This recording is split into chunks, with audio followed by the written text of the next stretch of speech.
Hey, défécateurs, on défèque sur les fakes. Bienvenue dans ce nouvel épisode consacré à la démocratie. C'est donc la suite et la fin du précédent qui s'intitulait « Il cherche la démocratie, ça tourne mal ». Un épisode où nous avions révisé les grands principes de la démocratie des origines, le pouvoir du peuple par le peuple et pour le peuple, et où nous avions passé en revue les problèmes que pose la démocratie d'aujourd'hui, dite représentative, où ce n'est plus le peuple qui s'exprime directement, comme dans la démocratie athénienne, mais où ce sont des représentants élus qui s'expriment à sa place. Et tout ça sans faire de politique, on parlait du système et de ce qui ne marchait pas dans le système. Un épisode qui résonne pas mal avec l'actualité de cette fin d'année 2018, puisque ce qu'on voit avec le mouvement des Gilets jaunes, en prenant un peu de recul, sans parler du fond des revendications, ce qui est à l'origine du mouvement, c'est le besoin de s'exprimer des citoyens, et de s'exprimer de manière directe. Ils estiment que les décisions se font sans eux, et ils n'ont plus confiance en leurs représentants pour parler à leur place. Donc il y a une vraie crise de la représentation, et c'est ce qu'on avait commencé à explorer dans ce premier épisode, en se plongeant dans les rouages de notre République, et en mettant les doigts là où ça coince. Alors, figurez-vous que cet épisode, cette semaine, YouTube l'a soumis à une limite d'âge, donc désormais il est bloqué pour les moins de 18 ans. Incroyable, hein? Alors même que j'avais mis des disclaimers et des chatons pour éviter toute image et tout propos choquant, et que ça aurait pu intéresser les lycéens, par exemple. J'ai même des profs qui m'ont dit dans les commentaires qu'ils allaient l'utiliser au collège. Mais voilà, l'épisode a été signalé à YouTube par Jean-Paul Rageux, de la direction des gens qui puent de la tête, ceux qui n'ont aucun moyen de se défendre avec des arguments quand on va contre leurs idées, et qui du coup choisissent d'essayer plutôt de faire interdire les vidéos qui ne leur plaisent pas. C'est une autre idée de la démocratie, vous voyez, c'est l'image qui se fond du respect des idées des autres.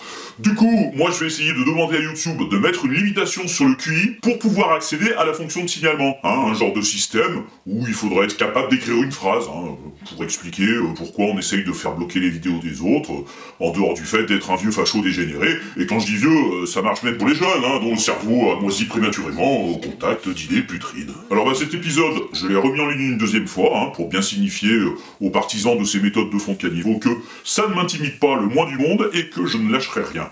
Donc j'ai laissé l'ancienne version pour ceux qui utilisent encore le lien et qui avaient entamé des débats dans les commentaires, parce qu'il y a eu beaucoup de précision, d'érudition, et ça fait plaisir de voir des échanges de haute tenue. Mais donc cette vidéo n'est plus répertoriée, et la version que vous voyez maintenant dans la liste des vidéos de la chaîne, c'est la nouvelle. Et j'en ai profité pour corriger 2-3 erreurs que vous m'aviez signalées, notamment sur le droit de vote des femmes en France. J'avais dit 1962 par erreur, c'était bien 1944. Et du coup l'épisode est encore mieux qu'avant. Alors, n'hésitez pas à retourner voir cet épisode, une vidéo incroyable, avec une plongée dans la Grèce, avec des révélations explosives, avec des guests de prestige, Aristote, le roi soleil, et de l'héroïsme, en jaune, mais là, pas au niveau du gilet, plutôt au niveau du slip, avec Captain Europe. Je vous avais dit que ce second volet serait intitulé « Il cherche la démocratie, ça tourne bien ». Il cherche la démocratie, ça tourne bien. Mais je vous ai juste fait du teasing très putassier pour vous faire revenir, parce que vous allez voir dans cet épisode que plus on va creuser le fonctionnement de nos institutions démocratiques, et moins ça va être bien, en fait. Mais, comme vous et moi sommes des gens rigoureux, équilibrés et constructifs, on va pas juste s'arrêter au constat de ce qui déconne, et donc on cherchera aussi, dans ce dernier épisode, des pistes pour faire évoluer les choses. Toujours sans faire de politique, c'est vraiment pas l'objectif, et en allant voir ce qui se pratique ailleurs qu'en France, trouver des idées dont on pourrait peut-être s'inspirer chez nous. Et on prendra notre temps parce que ça fait du bien de rire, on en a besoin. Il faut revenir à notre schéma de la dernière fois. On a parlé des institutions de la Ve République avec notre Parlement. Donc le Parlement, c'est l'Assemblée nationale et le Cénacle des séniles. Le Parlement qui légifère sur des lois qui sont proposées par le gouvernement ou par le Parlement lui-même. Mais la France fait partie de l'Europe, et ça a aussi des impacts sur nos lois. Alors l'Europe, c'est l'union de 28 États, enfin 28, ça évolue de temps en temps, là ça va changer avec le départ de l'Angleterre, fondée en 1958 par le traité de Rome, et dont les institutions sont décrites par le fameux traité de Lisbonne de 2007, dont on a parlé dans le premier volet. Alors je préviens les spécialistes, je vais simplifier, parce que si on devait rentrer dans les détails, on y passerait 3 épisodes. Vous avez tout d'abord le Conseil européen, qui rassemble les 27-28 chefs d'État ou de gouvernement des États membres. Donc par exemple, là, c'est Emmanuel Macron qui représente la France. Ils se réunissent au moins 4 fois par an à Bruxelles pour tracer des grandes lignes, on appelle ça les sommets. Ils se choisissent un président pour 2 ans et demi, lui il sert principalement à représenter l'Union européenne dans le monde. Depuis 2014, c'est Donald Tusk, un Polonais. Vous l'avez peut-être déjà vu, sans y faire trop attention, et c'est vrai qu'au fond, on s'en fout un peu. Voilà, les States avaient 2 Donald, nous maintenant on en a un, comme ça commence à rééquilibrer un peu la balance, mais à part ça, c'est pas très intéressant. En tout cas, c'est ce Conseil des États qui choisit qui va composer la Commission européenne. Et là, on rentre dans le vif du sujet. La Commission, c'est 28 commissaires, un par État, qui siègent à Bruxelles avec un président. Donc actuellement, le président de la Commission européenne, c'est Jean-Claude Juncker, un luxembourgeois. Là, vous en avez peut-être déjà entendu parler, sans doute plus que l'autre, parce que lui, il a un réel pouvoir. Parce qu'en effet, la Commission européenne, c'est elle qui propose les lois. Elle a ce qu'on appelle l'initiative législative. Et derrière, vous avez toute une armée administrative, 34 000 personnes, qui travaillent sur tout ça. Ils travaillent aussi sur la négociation des accords de commerce avec le reste du monde, parfois d'une manière assez opaque, ce qui soulève souvent de gros débats sur les fameux technocrates de Bruxelles, ben voilà, c'est eux. Et cette commission a aussi une partie du pouvoir exécutif. Elle peut donner des amendes et des sanctions financières aux États membres qui ne respectent pas la législation européenne. Pour ça, elle peut saisir la Cour européenne de justice qui, elle, a le pouvoir judiciaire. Donc par exemple, en mai 2018, Bruxelles a décidé de poursuivre la France en justice pour non-respect de la directive européenne de 2008 sur la qualité de l'air. Et c'est pas d'autre, hein. Quand on cumule les amendes pour les infractions de ce genre sur une année, ça peut faire lourd. En 2014, par exemple, ça a représenté 2,2 milliards d'amendes que la France a dû payer à l'Europe. Bon, mais c'est pas tout, parce que vous avez aussi le Conseil de l'Union européenne. Ça, c'est en quelque sorte un conseil des ministres, qui se divise en fait en plusieurs sous-conseils, relations extérieures, affaires économiques et financières, agriculture et pêche, etc.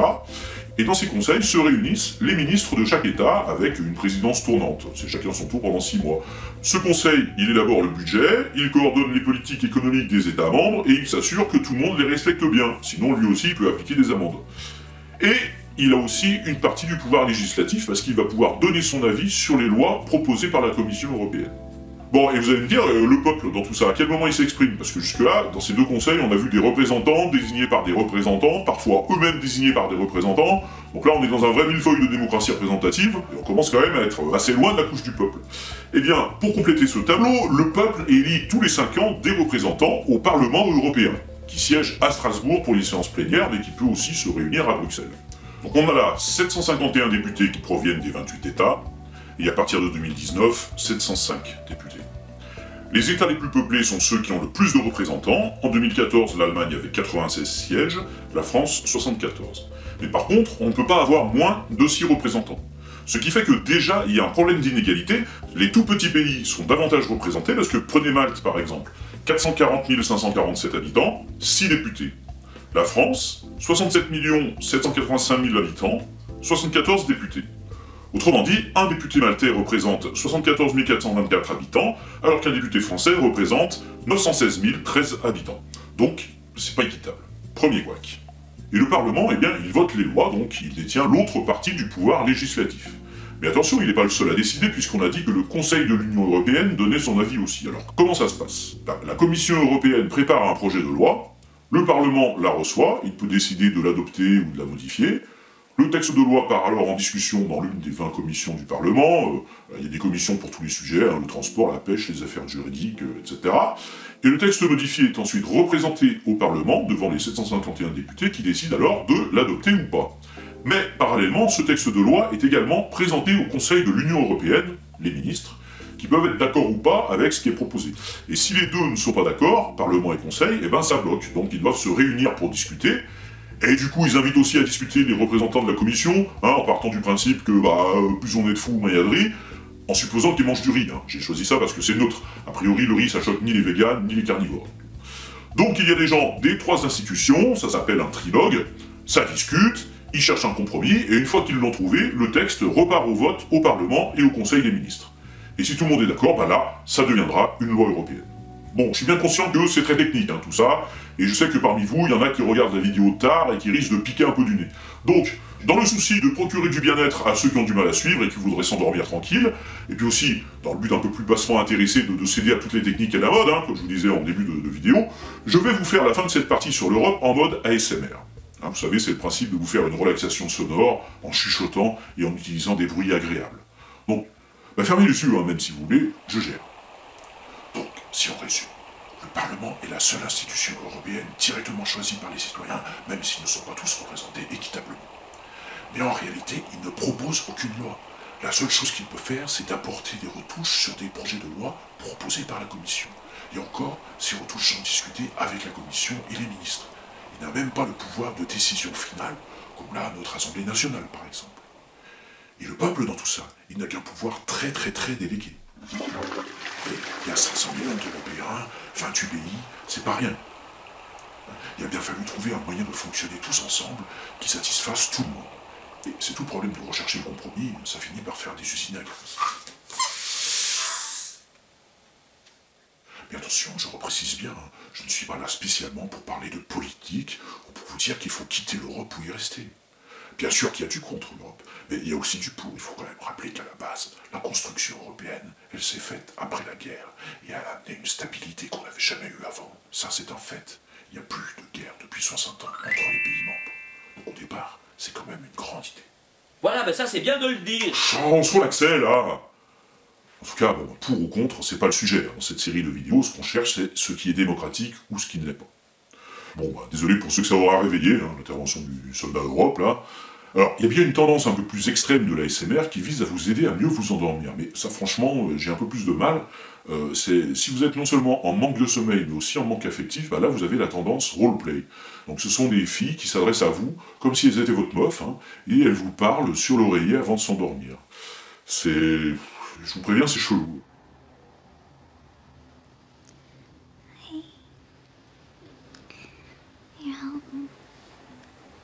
Alors d'entrée, ça sent le fake, regardez, la fille, elle vient se coucher toute maquillée.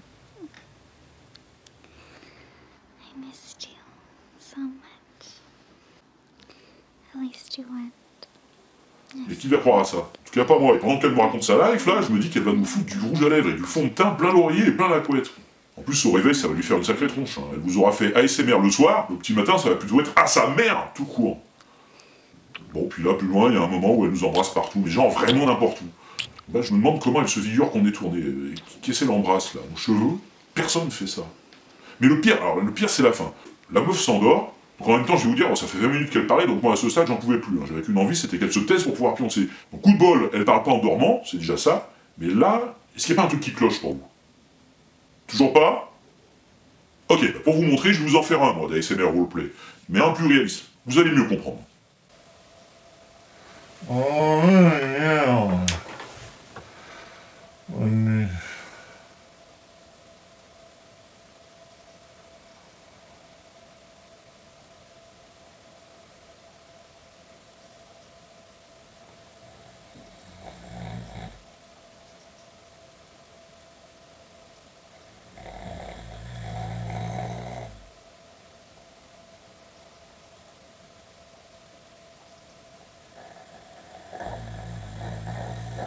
Et croyez pas que ça concerne que les mecs, hein. 34% des femmes ronflent aussi. Il y en a même qui bavent pendant leur sommeil. Et en général, elles viennent se coller contre vous. Bref, c'est vraiment nimp. Allez, réveil. Alors pourquoi est-ce qu'on a passé autant de temps à parler de l'Europe? Eh bien parce que, comme le précise le traité de Lisbonne, le droit européen prime sur le droit national des États membres. Autrement dit, la loi européenne se place au-dessus de la loi française. Donc, c'est pas négligeable ce qui se passe à Bruxelles, c'est capital. Si on regarde dans le détail, il y a plusieurs types de lois. Il y a les règlements et les décisions qui sont directement appliqués dans chaque pays, et puis il y a les directives européennes, comme le copyright, hein, le fameux article 13 dont on parlait tout à l'heure, qui doivent être transposées dans la loi du pays, en général dans les 2 ans après leur adoption par l'Europe. Et ce n'est pas rien. Une étude de 2008 montre que sur 759 lois adoptées en France sur 8 ans, il y en avait 202 qui correspondaient à des transpositions de directives européennes, soit 26,6%. Et non pas 80% comme on entend dire parfois. Tellement de règles que 80% des lois qui sont votées à l'Assemblée nationale sont la transcription de directives européennes. C'est du fake, et ça continue d'être repris par des eurosceptiques complètement hors propos et sans idonéité. Et sur ce sujet, si on veut être rigoureux, donc il n'y a pas que ces transpositions de directives, si on regarde l'ensemble des textes de loi en vigueur en France, dans cette même étude de 2008, on voit que sur 34 476 textes de loi en vigueur, il y en avait 9 685 qui provenaient de l'Union européenne. Ça nous donne donc un ordre de grandeur assez objectif, 28,1%. Et c'est déjà énorme. C'est pas la peine de faire de la surenchère pour remporter la mise. On dirait que les mecs jouent au poker quand ils argumentent. En tout cas, voilà pour l'Europe. Alors pour ceux qui se demandent pourquoi l'ami du bon goût s'est pris de passion pour l'Europe, je vais vous remettre un petit extrait de ce qui s'était passé à la fin du premier épisode. Comme ça, vous allez pouvoir raccrocher les wagons. Ange ou héros? Oh non, le petit slip jaune. Captain Europe est partisan du grand saut fédéral. Ah, c'est le moment où il saute là, et avec son bras tendu, je trouve ça trop stylé. Ça m'étonne pas que ça te plaise, là. C'est le summum du mauvais goût. Sur son petit slip jaune, là. Il a le drapeau de l'Europe dans le dos, quand même. La photo fera le buzz sur les réseaux Le sociaux. buzz, non, là, c'était optimiste. Et même le président du Parlement européen salue ce nouvel athlète de l'Europe. Au final, c'est ridicule. Mais il est proche des gens, il essaye de les convaincre sur l'Europe, il fait des choses concrètes. Mais quel impact tu Et veux lui, que il ça... se mouille pour la démocratie, ça c'est un super-héros. Il reste pas derrière son écran comme Et toi. là, c'est pour l'Europe, c'est pas pour la Et ben démocratie. moi je l'admire.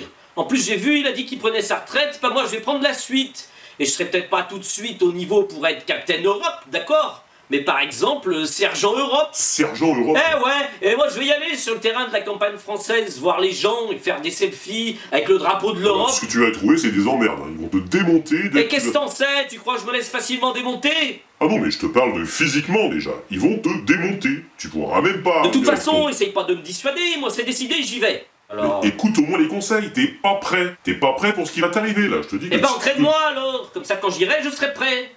Bref, dans le premier épisode, on a déjà évoqué pas mal de problèmes que peut poser le principe d'avoir des représentants, dans cette fameuse démocratie représentative, la légitimité de ces représentants, ou le fait qu'on passe beaucoup de temps à parler d'eux plutôt que de parler des projets, mais il y a aussi la question fondamentale de la confiance qu'on peut faire à ces représentants. Dans quelle mesure défendent-ils nos intérêts ? Et là, vous avez forcément entendu parler des lobbies. Ces représentants des grands groupes industriels, par exemple, qui cherchent à influencer nos élus, ce sont des pratiques connues et même tout à fait déclarées par des cabinets qui ont pignon sur rue. Regardez ce qu'on avait pu découvrir il y a quelques années dans une enquête de l'émission Lundi Investigation. Moi j'ai un badge, je suis accrédité au Parlement européen comme lobbyiste. Le lobbyiste peut aller où il veut. Les bureaux des députés sont aux étages, il suffit simplement de frapper à la porte. Bonjour. Monsieur le député. Vous allez bien ? Vous voulez qu'on aborde le paragraphe 18 que l'on a redéposé ? Voilà. Alors, moi j'ai déposé en complément votre amendement. Le lobbyiste veut que le député adopte le projet d'amendement qu'il a lui-même intégralement rédigé. Le député ne s'en formalise pas, ce genre de pratique est fréquente à Bruxelles. Si l'amendement correspond aux causes que je défends, à l'éthique qui est la mienne, ça me pose aucun souci, quel que soit l'endroit où il vient. Et ces rendez-vous terminés, le lobbyiste se rend directement dans la salle où se réunit la commission parlementaire. C'est ici que l'on discute des textes de loi à voter. Et sans complexe, le lobbyiste va prendre place dans l'assistance. J'analyse ce qui se passe, ce qui se dit, et ensuite je peux recontacter les parlementaires afin de leur faire part des observations qui me semblent être importantes. Alors ce député, souvenons-nous qu'il représente à lui seul 916 013 Français. Donc même si le député nous dit « vous savez, moi, si ça ne va pas contre mes convictions, ça me va », on a quand même là une situation qui est assez discutable du point de vue de la démocratie. Celui qui a rédigé l'amendement du texte de loi que va défendre ce député, au nom de 916 013 Français, ce n'est pas un représentant élu par les citoyens. C'est un lobbyiste. Donc vous, en tant que citoyen, vous n'avez aucun moyen d'agir sur les textes de loi, alors que le lobbyiste, lui, il peut. Et ça, en toute transparence, parce que rien ne l'empêche de le faire, c'est une pratique admise. Donc, dans les faits, la démocratie représentative, elle fonctionne avec différents types de représentants. Des élus, mais pas que. Il n'y a pas que les citoyens qui soient représentés. Et là, je vous ai montré un exemple en Europe, mais au Parlement français, il se passe des choses du même ordre. Regardons par exemple ce que France Info avait détecté en avril 2018 en épluchant les amendements au moment du projet de loi sur l'alimentation. Vous avez 4 députés ou 4 groupes de 4 partis différents qui ont chacun déposé un amendement sans se concerter, dont les textes sont pourtant identiques à la virgule près. Un amendement qui est en faveur de l'expérimentation d'épandage de pesticides par des drones sur des vignobles en pente de plus de 30%. À la virgule près. La seule chose qui change, c'est l'exposé sommaire qu'ils en font derrière. C'est impossible de parler du fonctionnement de nos démocraties sans parler des lobbyistes. Ils font partie du paysage et ils interfèrent directement auprès des représentants des citoyens. Un élément qui a achevé de me convaincre que ça ne fonctionne pas comme ça devrait fonctionner. On avait une réunion sur la chasse, avec une réforme qui peut être une réforme importante pour les chasseurs, mais surtout pour la biodiversité. Mais j'ai découvert la présence d'un lobbyiste qui n'était pas invité à cette réunion. Et c'est symptomatique de la présence des lobbies dans les cercles du pouvoir. Et il faut à un moment ou à un autre poser ce sujet sur la table, parce que c'est un problème de démocratie. Qui a le pouvoir? Qui gouverne? C'est un petit détail. Est-ce que vous parlez de Thierry Coste, pour être très clair? Oui, je parle de Thierry Coste, à qui j'ai dit très frontalement qu'il n'avait rien à faire là, il n'était pas invité. Thierry Coste est lobbyiste. C'est dans les beaux quartiers de la capitale, à 2 pas des ministères et de l'Assemblée nationale, qu'il a installé les bureaux de sa société, Lobbying et Stratégie. Seulement 2 employés. Mais il défend pourtant les intérêts de clients très importants. La grande distribution, l'industrie agroalimentaire ou les fabricants d'armes. Moi, j'aide mes clients à gagner de l'argent, ou à gagner des parts de marché, ou à gagner des positions au niveau des lois ou des règlements pour les chasseurs qui sont clairs. Aujourd'hui, Thierry Coste a invité un député UMP, Jean-Claude Lemoine, et il l'emmène dans un célèbre restaurant parisien. Il est en train de préparer une campagne contre les défenseurs des animaux. Alors, il a un petit service à demander aux députés. Je suis en train d'écrire la stratégie sur le bien-être animal, avec toutes les facettes, chasse, tauromachie, gavage des oies, foie gras, etc. Thierry Coste a besoin du soutien d'une personnalité politique connue. Il a pensé à l'ancien ministre de l'Éducation nationale. Sur un concept. Luc Ferry, voilà, puisse commencer à s'approprier ça. Je vais essayer de le relancer parce que j'ai gardé un bon souvenir. Parce qu'il est bon. Je ne le connais pas intimement, mais j'ai gardé un bon souvenir de ce gars-là. Il est une très jolie femme. Après le déjeuner, direction l'Assemblée nationale. Pourtant, les lobbyistes n'ont pas le droit d'y pénétrer. C'est un badge de collaborateur de parlementaire. Thierry Coste profite de sa présence à l'Assemblée pour régler un autre dossier. Cette fois-ci, son client est une enseigne de la grande distribution. Et c'est ce député qui va peut-être pouvoir l'aider. Tu sais que je travaille comme lobbyiste pour Carrefour. Oui, non, je ne savais pas. Je sais bien, c'est pour ça que je te le formule comme ça. Mais non, j'aurais besoin on a besoin d'un contact direct avec Robien. Oui. Je travaille pour le patron du développement de Carrefour, qui a un dossier merdique à Amiens. C'est simplement qu'effectivement, quand je travaille avec un certain nombre de gouvernements, ils peuvent avoir des problèmes divers et variés avec les droits de l'homme. Quand on est dans les pays d'Afrique, parfois, désolé, ça ne se passe pas toujours très bien. Et alors, c'est pas mon problème. Moi, je travaille sur des sujets qui sont précis. Regardez, par exemple, sur le Tchad. C'est incroyable. Sur le Tchad. Mais pourquoi c'est incroyable? Mais il faut assumer. Ah non, mais vous êtes pour celui qui vous paye, en fait. Vous êtes pour celui qui vous paye. Mais je suis mercenaire. Ouais, donc je défends totalement. Mais j'assume complètement. Voilà donc un énième problème de notre démocratie représentative et de nos institutions. Vous avez ce genre de personnage qui se qualifie lui-même comme un mercenaire prêt à défendre des intérêts privés quels qu'ils soient, au mépris des droits de l'homme s'il le faut, qui va interagir tous les jours avec nos représentants élus. Bon là, je sais pas vous, mais moi à ce stade, je commence à être assez écœuré là. C'est bon, je pense qu'on a bien remué le fond, on s'est bien rendu compte à quel point ça sentait pas bon. On a pointé déjà pas mal de choses qui clochent. Alors bien sûr, il y en aurait d'autres, notamment au niveau du Conseil constitutionnel. Mais là, ça va suffire, maintenant on a envie de chercher plutôt des solutions, d'essayer de voir comment on pourrait faire autrement. Énergie. Je vais prendre une boule d'énergie au niveau de mon ventre. Je vais repousser. Je repousse le singe. Une boule d'énergie, je te parle pas de ta grosse graisse, là. C'est intérieur, c'est du tai chi. Alors certains d'entre vous m'ont dit en commentaire sur le premier épisode, en 2007, Sarkozy a pris personne en traître, il avait bien annoncé dans son programme qu'il allait reproposer un nouveau traité européen.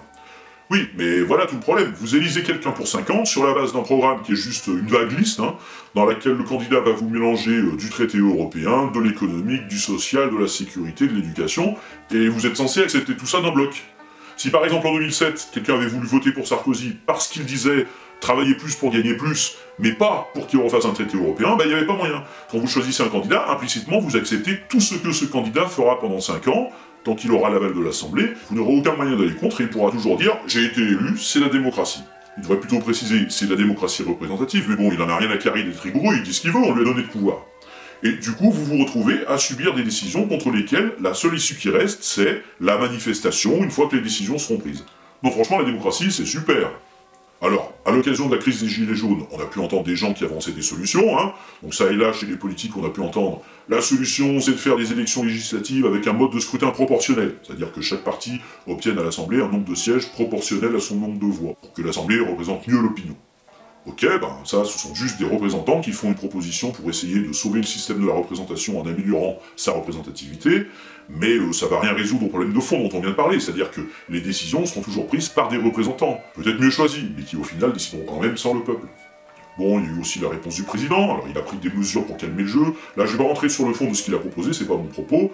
Par contre, il a aussi annoncé au passage le retour de la démocratie participative sous la forme d'un débat national pour faire remonter les idées des citoyens en passant par les maires. Et là, par contre, c'est bien dans le sujet, alors parlons-en. C'est une expression qui passera par des représentants, donc pas d'expression directe, il parle d'un débat de quelques semaines, donc ça a un caractère exceptionnel, c'est ponctuel.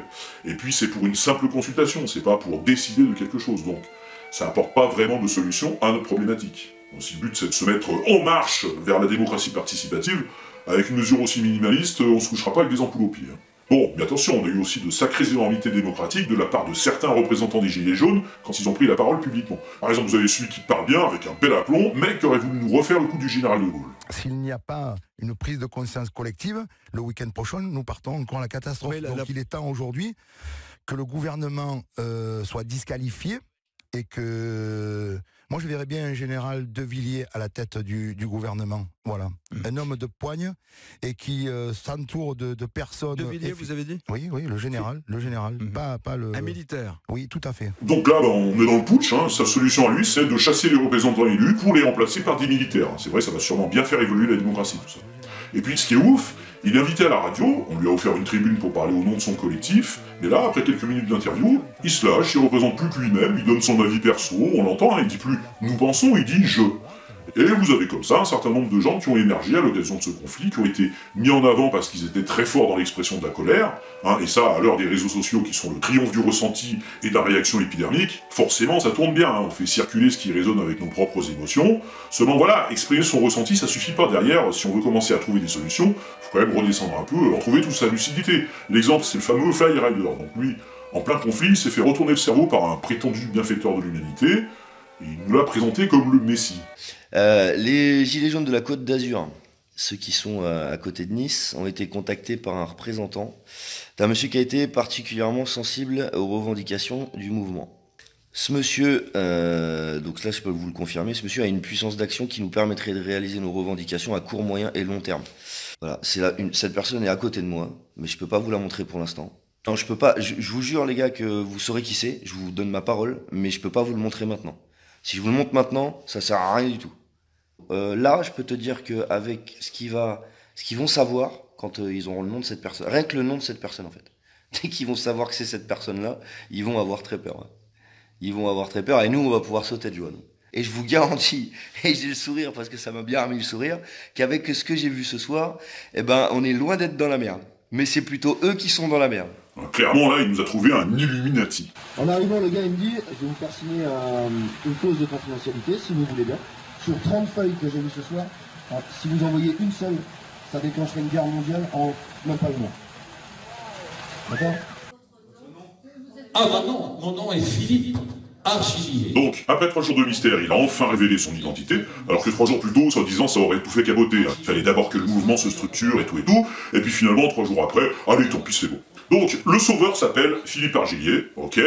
Les journaux le présentent en expliquant que c'est le fils du commandant Argilier. D'ailleurs, mon papa, le commandant Argilier. C'est à peu près son seul fait d'armes. Hein. Donc déjà, c'est pas le signe qui est grand-chose à en dire. Le gars est gérant de boîte de nuit à Bruxelles, bon. Et voilà, sûrs de leur truc, ils organisent une conférence. Donc j'ai signé quelque chose de confidentialité, c'est pour ça que je ne peux pas dire ce qu'il y a sur ces documents. Qui je suis? Il y a une semaine, vous n'avez jamais entendu parler de moi. J'ai passé maintenant 18 ans à diriger derrière les coulisses plusieurs gouvernements. Vous avez la puissance de frappe. J'ai la puissance d'action. Le mec explique qu'il a dirigé dans les coulisses plusieurs gouvernements, mais c'est absolument invérifiable. Sauf pour Fly Rider, qui a vu de fameux papiers qui seraient capables de déclencher la 3e guerre mondiale, mais qui peut pas montrer, évidemment. Il paraît que depuis cette affaire, le directeur de la mitonnerie de l'ordre mondial cherche à le recruter. J'ai vu des papiers qui le confirment. Bon, je peux pas les montrer, pour des raisons de mytho. En tout cas, voilà, ce secret si rigoureusement gardé depuis presque 2 décennies, du gars qui dirigeait tout dans l'ombre, là c'est fini. Le mec se grille et il vient tout dévaler direct devant quelques dizaines de personnes en gilet jaune, juste au cas où ça puisse les aider. Beau geste, mais c'est parce que c'est un grand philanthrope et tout dans la discrétion. Je suis resté très discret sur des œuvres caritatives que moi-même j'ai financées pendant plusieurs années. C'est inadmissible qu'on jette des invendus. Oui, mais on ne peut pas faire autrement. Alors je dis, moi je me propose quelque chose. Je vous rachète tous les invendus, tous les jours, de tous les monopoles de Nice. Et je vais mettre des gens à mes frais, avec des véhicules à mes frais pour distribuer ça aux sans-abri. Vous pouvez aller vérifier. Alors ça, c'est pas vérifié non plus. Vous avez Le Parisien, France TV Info qui ont cherché à contacter le Monoprix. Ils n'ont jamais eu de confirmation. Et par contre, France TV Info a contacté les 2 principales associations d'aide aux démunis du département. Ils n'ont jamais entendu parler de ces histoires. jamais vous entendrez de moi que je veux devenir un jour le président de la République de France. Si maintenant, et c'est ce qui avait été dit, le peuple, vous, en décidiez autrement, peu importe le titre, c'est tout à fait différent. Du coup, ça a fait un gros flop auprès des Gilets jaunes, parce que là, ils sont dans la salle, en face de lui. Ils sont pas juste derrière un écran où Fly Rider est leur vend du rêve sans preuve de rien. Et ils se rendent vite compte qu'ils sont dans le pire de ce qui peut se produire, le populisme au sens crasse, des gens qui essayent de venir surfer sur leur colère pour tirer parti de la situation et se mettre en avant. Mais je sais pas, ça ne convient pas ce qu'il dit. Faut arrêter. Bon, du coup, l'accueil était tellement mitigé ce soir-là que le mec, un peu vexé quand même, a annoncé le lendemain dans un autre live avec Fly Rider qu'il fera des trucs de son côté, mais sans les Gilets jaunes. Apparemment, il s'avère qu'une grande majorité des Gilets jaunes refusent d'accepter mon aide. Par conséquent, je me retire. Et péton flop. Voilà comment s'achève un grand engagement pour les Gilets jaunes qui semblait vraiment en venir du cœur. Hein. Et il y a un signe qui trompe pas, quand il leur parlait, il disait « vous » et « je ». Jamais il a dit « nous ». Hein. Les mots qu'on emploie sont importants. Alors attention, hein, les gens qui vivent dans le pays merveilleux de l'amalgamie, où il n'y a que des méchants sauf eux qui sont gentils, ne mélangez pas tout, là j'ai bien juste parlé de 2 représentants très discutés des Gilets jaunes, et pas des Gilets jaunes en général, évidemment. Et c'est toute la difficulté pour s'y retrouver, dans un mouvement qui s'appuie sur les réseaux sociaux, réussir à garder sa lucidité sur tout ce qui circule. Et comme d'habitude, c'est pas le nombre de viewers qui définit la qualité du propos. Fly Rider, régulièrement, il parle trop vite, et il dit un peu n'importe quoi, et après coup, il essaye de se rattraper en disant qu'on a sorti ces mots de leur contexte. Enfin, à un moment, les mots qu'on emploie, ils ont un sens. Et là, franchement, sur cette histoire de récupération par l'Illuminati de service, fallait quand même en avoir 3 ou 4 dans le cornet, ou être bien paro, pour se lancer dans un feuilleton pareil, et donner en plus de faux espoirs aux gens qui le suivaient. Quand on se positionne en porte-parole, et c'est son cas, puisqu'il va porter la parole des Gilets jaunes, il convient d'être prudent, attentif au choix de ses mots, parce qu'on a de la responsabilité vis-à-vis de son mouvement et de sa crédibilité, puisqu'on en est devenu un représentant. Et c'est là qu'on s'aperçoit à quel point c'est pas simple. Bref, on est dans une crise du système qui est en grande partie liée à ce principe de la représentation. On va pas régler ça en changeant juste les représentants. Si le peuple pouvait voter directement sur les projets et pas seulement élire des gens pour décider à sa place, là, on prendra enfin les choses dans le bon ordre. C'est pas révolutionnaire, hein, ce sont des principes qui datent de l'Antiquité, on l'a vu dans le premier épisode. Alors certains diront « Oui, tu parles d'un fonctionnement qui marchait bien pour une petite cité, avec 40 000 citoyens, mais à l'échelle d'un pays, ça peut pas fonctionner. » Faux! Ce ne sont pas que des utopies, puisqu'il y a des pays qui le mettent en œuvre aujourd'hui au XXIe siècle. Et il n'y a pas besoin d'aller chercher bien loin, aux portes de l'Europe, aux portes de la France, il y a un petit pays qui est l'un des plus démocratiques au monde, puisqu'il met en œuvre non pas une simple démocratie représentative, mais une démocratie semi-directe. Voyons voir ce qui se passe en Suisse. La Suisse, 8 482 000 habitants, est une république fédérale qui rassemble 26 cantons, chacun ayant sa propre constitution. Elle ne fait pas partie de l'Union européenne, elle compte environ 5 millions de citoyens qui parlent 4 langues. Là, les cantons en bleu, ça parle plutôt français, ceux en teinte rouge, ça parle plutôt allemand, dans celui en teinte verte, ça parle plutôt italien, et vous avez aussi du romanche dans le canton jaune, où on parle aussi italien et allemand. Alors là, c'est une Landsgemeinde, excusez mon accent, c'est l'assemblée du pays, c'est un vote local. Bon, c'est un peu anecdotique parce que ça se pratique plus que dans 2 cantons, mais ça ressemble tellement à l'Ecclésia de l'Antiquité grecque que je trouvais ça assez symbolique comme image de fou. Donc, comment se passe la démocratie en Suisse à l'échelle du pays? Voyons d'abord rapidement les institutions. Vous avez une assemblée fédérale avec 2 chambres. Tout d'abord le Conseil national, de 200 membres élus pour 4 ans, qui représente le peuple. Chaque canton a un nombre de conseillers proportionnel à son nombre d'habitants. Et puis, chaque canton a sa propre constitution, avec son conseil d'État à lui, en quelque sorte. Et pour les fédérés, il y a donc un conseil national de 46 membres, qui donc représente les États. Ces 2 chambres ont le pouvoir législatif, et pour le pouvoir exécutif, il y a un gouvernement qui s'appelle le Conseil fédéral, qui est composé de 7 personnes élues par le Parlement, selon une règle tacite qu'on appelle la formule magique, qui n'est basée sur aucun texte, mais qui vise à chaque fois à désigner par consensus des représentants qui représentent aussi fidèlement que possible les électeurs suisses, à la fois dans les tendances politiques, mais aussi linguistiques. Donc déjà, on est dans une autre approche, ça montre bien que le système suisse pousse à rechercher le consensus plutôt que la confrontation perpétuelle. Du coup, comme chaque parti est représenté dans ce gouvernement, il n'y a pas vraiment d'opposition. Et même quand son parti est dans le gouvernement, on garde la possibilité d'ouvrir sa gueule et de dire qu'on n'est pas d'accord, sans pour autant passer pour un dangereux dissident. Bon, ça déjà, c'est une autre façon de concevoir les institutions. Mais surtout, là où la Suisse, elle en fake toutes les autres formes de démocratie représentative, c'est qu'elle donne réellement la parole aux citoyens, régulièrement. Et elle utilise de la démocratie directe. 4 fois par an, il y a des référendums, on appelle ça les votations, et les citoyens sont appelés à se prononcer sur le fond, sur des projets de loi ou sur des lois déjà en place. Donc depuis l'installation de cette constitution en 1848, là, fin 2018, on en est à 625 votations. Alors regardons en particulier ce que ça donne depuis 1958.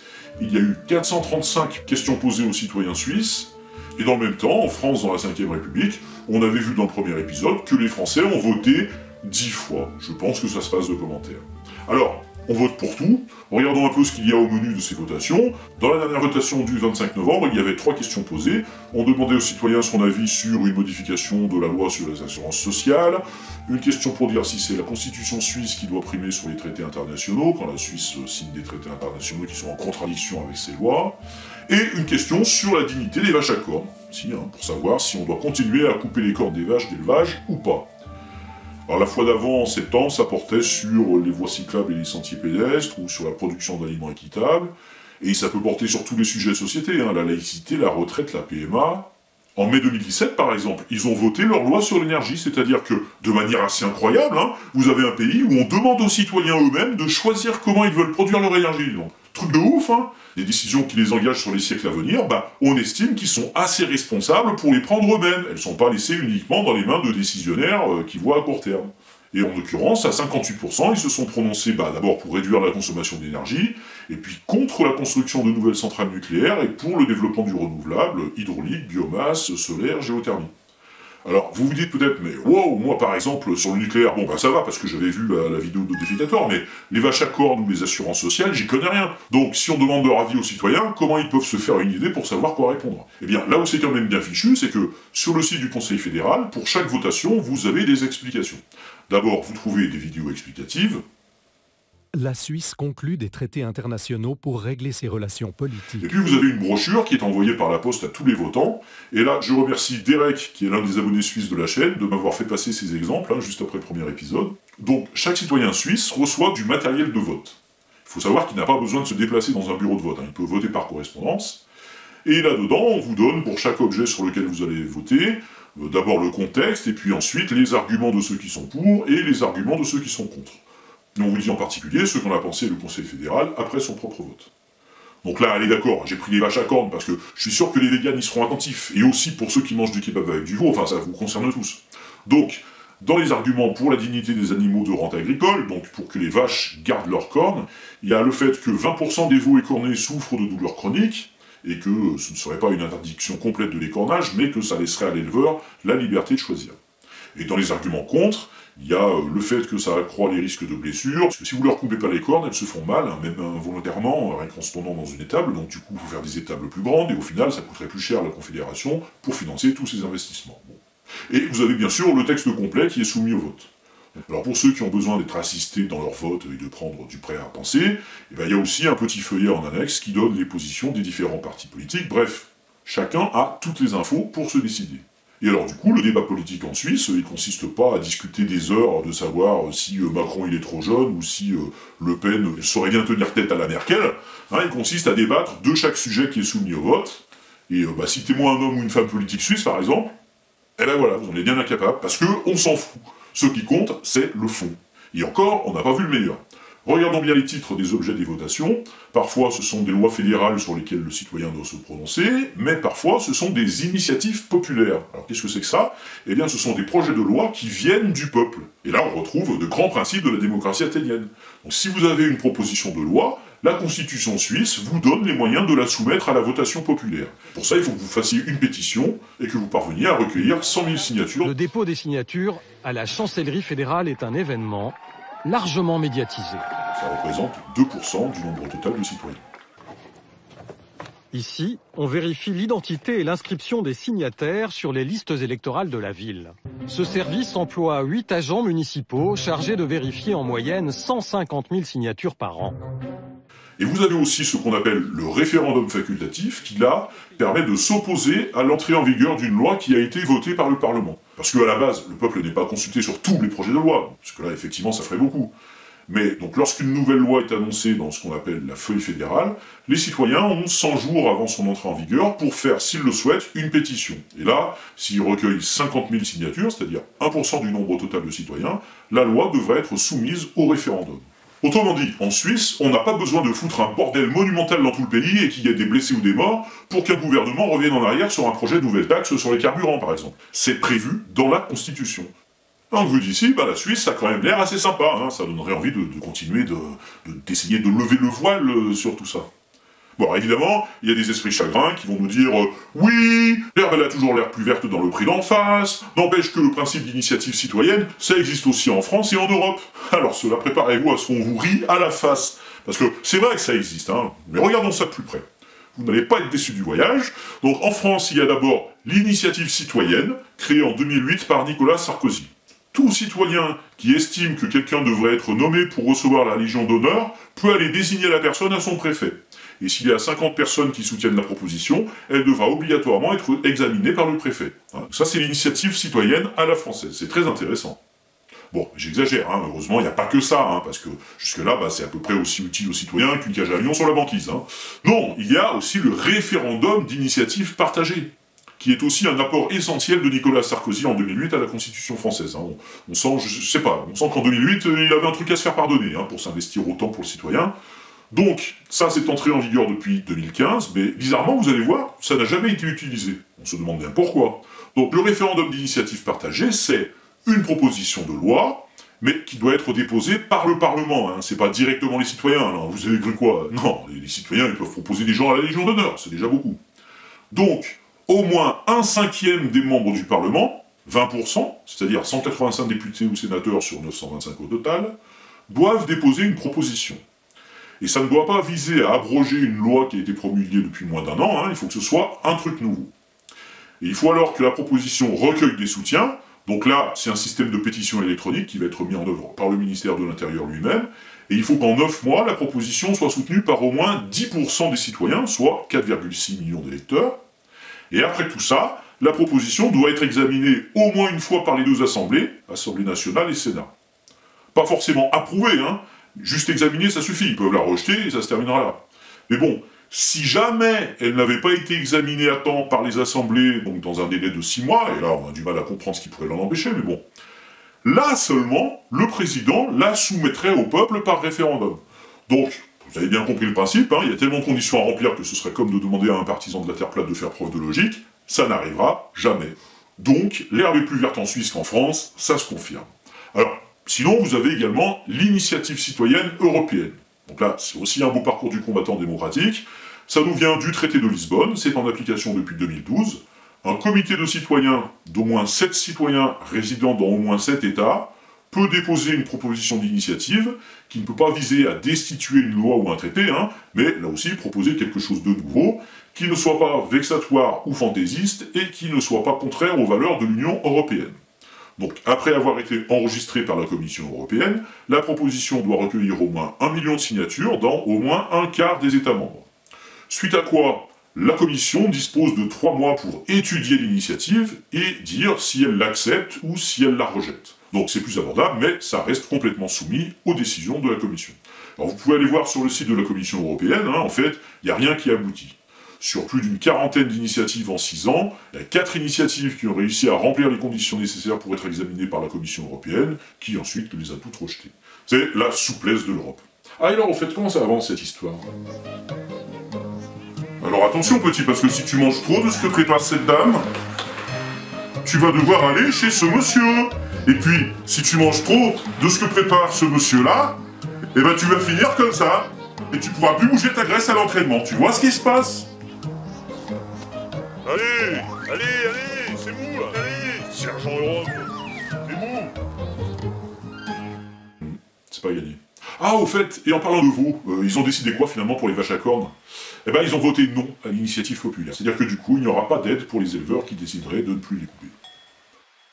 Bon, l'herbe est plus verte en Suisse, ok, mais est-ce que la participation est meilleure qu'ailleurs? Sur les 30 dernières années, 46% en moyenne pour les élections au Conseil national, 45% pour les votations, mais on voit bien sur les courbes que depuis 1919, la tendance est à la baisse.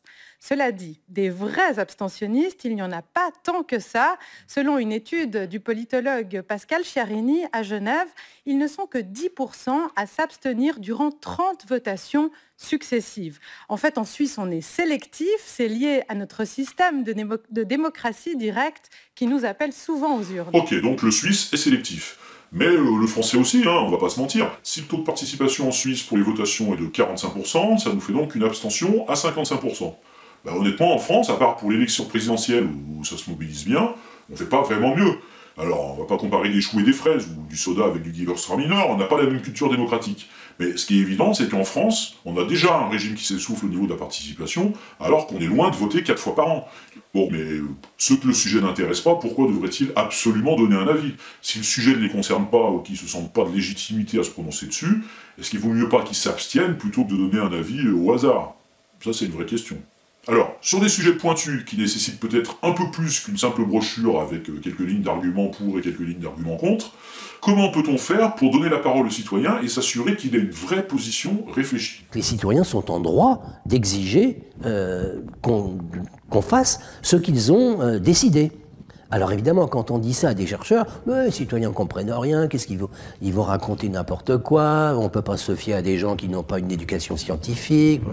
Alors ça, c'est remis complètement en cause depuis maintenant 25 ans, depuis que les Danois, le Parlement danois, a inventé une procédure qu'il a appelée les conférences de citoyens.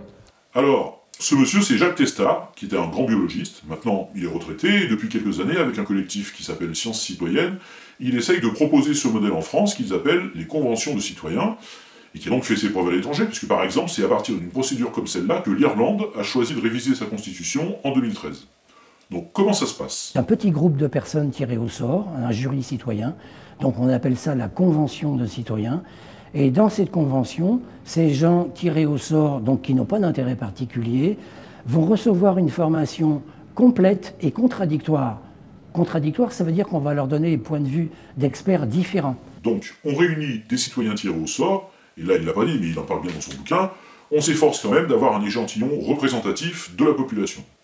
On vérifie qu'ils n'ont aucun intérêt lié au sujet qui va être débattu, et puis ensuite ces citoyens sont regroupés sur plusieurs week-ends, à plusieurs semaines d'intervalle, pour se laisser le temps de mûrir la réflexion. Quelques semaines plus tard, ils vont eux-mêmes provoquer un week-end, c'est-à-dire qu'ils vont demander, ils vont convoquer des gens qu'on ne leur avait pas proposés comme experts dans la formation, et qui peuvent être des gens de l'institution scientifique, mais plutôt des psychologues, des religieux, des politiques, et qu'ils ont envie d'entendre sur le sujet.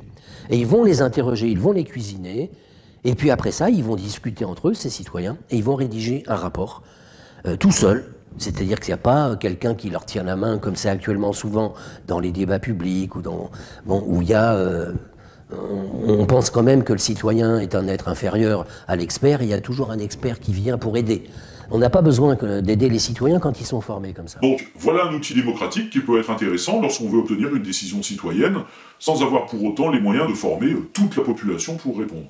Bon, et puis sans parler des grands sujets de société ou des votes sur les lois, il y a un autre domaine où on peut associer les citoyens à la décision, c'est sur la répartition des budgets. Des urnes sur les étals des marchés. Ici, on ne vote pas pour élire des représentants politiques, mais pour décider quels projets citoyens seront financés par le département du Gers. Près de 400 idées se disputent les votes, seules une cinquantaine seront retenues. À la clé, 1 million d'euros à partager pour réaliser les projets. Une initiative qui veut renouer les liens entre élus et citoyens. Bref, on le voit, on pourrait très bien sortir de nos schémas de simples élections de représentants dans lesquels on s'enferme. Il existe des outils démocratiques qui s'inspirent des grands principes fondamentaux, l'expression directe du peuple, le tirage au sort et l'implication des citoyens à tous les niveaux. Et ça, bien sûr, c'est un gros changement de mentalité. Et les premiers à convaincre, ce seraient évidemment les élus et ceux qui ont fait de la politique une profession. Ça risque d'être très long à faire évoluer. C'est jamais simple d'essayer de faire bouger les choses.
Alors, défécator, t'es fatigué? Pas du tout, je fais du tai chi, là. Je travaille le singe craintif, tu vois.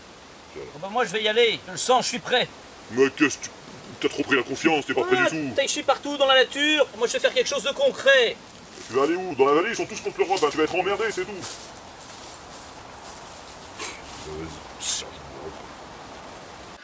J'y vois plus rien, du tout. Mais c'est la combi, ça. Bah ils m'ont dit que j'étais bien comme l'Europe, hein, qu'elle veut même pas les voir. T'aurais dû enlever ta combi. Déjà, si t'avais mis un gilet jaune... Bah aide-moi à l'enlever, aide-moi défécator. Oui, bah attends, faut que j'aille chercher des gants pour mettre par-dessus mes gants, là. Et puis on va sortir sur le palier parce que...